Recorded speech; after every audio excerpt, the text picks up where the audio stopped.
not promote or promotion any illegal activities. All content provided by this channel is meant only for educational purposes. সোনার দোকানে নকল সোনা বিক্রি করে টাকা নেওয়ার ঘটনায় দুজনকে গ্রেপ্তার করল দিনহাটা থানার পুলিশ।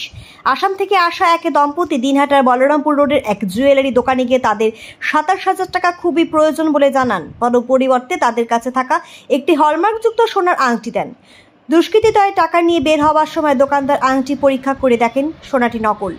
কোচবিহার জেলা পুলিশের দিনহাটা থানা তৎপরতায় দম্পতিদ্বয়কে আটক করে তাদের কাছ থেকে নকল সোনা দুটি আংটি এবং একজোড়া কান পাশা উদ্ধার করেন।